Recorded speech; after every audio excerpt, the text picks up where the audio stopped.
G'day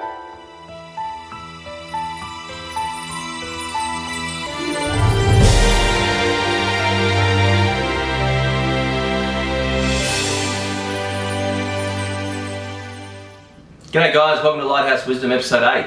Here we are again, and I did promise you a second addition to episode 3, which was about stress-free productivity, which was based on a book of the same name essentially, and done by a guy called Dave Allen. So that being said, the reason I'm doing a second edition is I've added a lot of I've added a lot of things to that formula, which is basically a formula of making our to-do list more productive, more efficient, and to prevent the flux of stress and anxiety, because our mind has a constant programming pattern of keeping reminding us of what to do, and it doesn't matter about the importance of the things that we need to do. It will keep reminding us unless we have a way of jotting it down in some fashion that works for you. Now essentially what in the book it was talking about, he goes all around the world teaching is just this simple process of making our to-do lists a lot more efficient, a lot more productive, so that we can be more peaceful during the day and not have so much on our mind, hence we can be more creative and do the things we really want to be doing. So essentially something that I've struggled with, to be honest with you. I've always had a diary and to-do lists and write them down and tick them off, but it still wasn't perfect because more often than not my mind would remind me of an appointment or a friend I should ring, or some password I forgot. And this is what I want to keep, and follow-ups and things I haven't followed up on, and things because we forget. So it's really worked for me, this formula, and I've made some additions which I want to talk to you about here in episode 8. So essentially episode 3 we touched on action and outcome, right? If you haven't watched it, go back and watch it.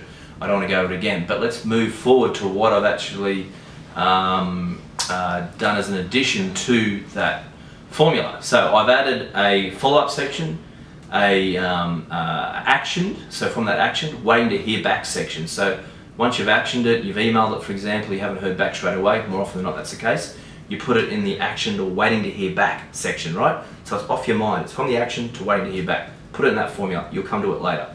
I've got a follow-up section. Follow-ups are not big priority, but there's something you do want to do in the short term, really.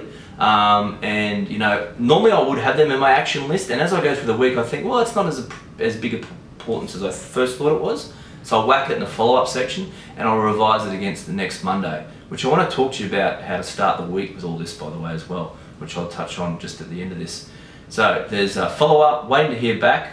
I've added a banking and accounting section. So we all have banking issues, an accounting section, a bookkeeper and accountant section. I've got appointment section. Very important to have an appointment section. We all have appointments. Have an appointment section, so that way you won't forget once you've done that appointment, or you don't need that appointment anymore. You delete it, obviously. So it's out of that action list. It's not even part of that. It goes in an appointment section. The other thing that I've added is goal setting. So I've got quarterly goals. I've got current projects, future projects, and these are really important as well to go over. And that's basically the nuts and bolts. Oh yeah, defer, delegate, which I might have touched on in episode 3, which is tasks that you don't need to do yourself, that you can defer or delegate to staff, family members, partner, whatever. And that really helps to offload too. So essentially these are all the things that your mind keeps reminding you of, right? And all these sections, and essentially you're copying how your mind works.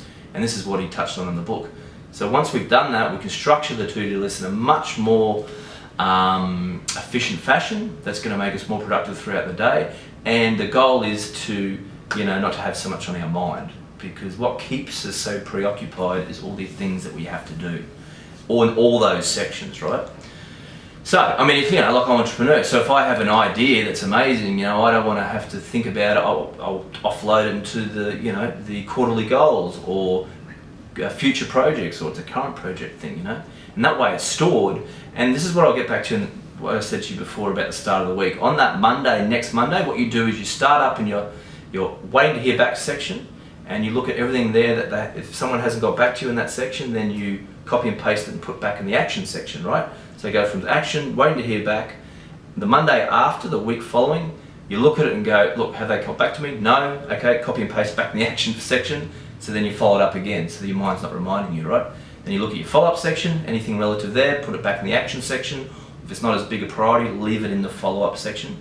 And I'll go through all those lists generally and see if there's anything there that I need to copy and paste from the previous week back into the current week, back into action now, to be actioned. And that way I'm constantly sort of playing this formula in the most efficient way. And anything that pops up, you know, I've got it really nicely organized, even these open loops. And these open loops, like I touched on episode 3, which is in the book, he talks about open loops is what causes the stress and anxiety and feeling out of balance, is because we haven't got a correct way of managing our to-do list in a more effective manner. So there's some of the things I've added to the whole formula. And you know, you can add things, subtract things, however you want to do it. I just wanted to do a second edition just to tell you that it's really working for me really well.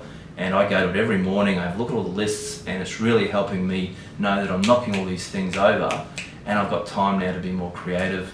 And as an entrepreneur, that's what I want to be doing. I don't want to be stuck in doing to-do things every day, you know what I mean? So that's really helping in that regard, and that's the goal right there.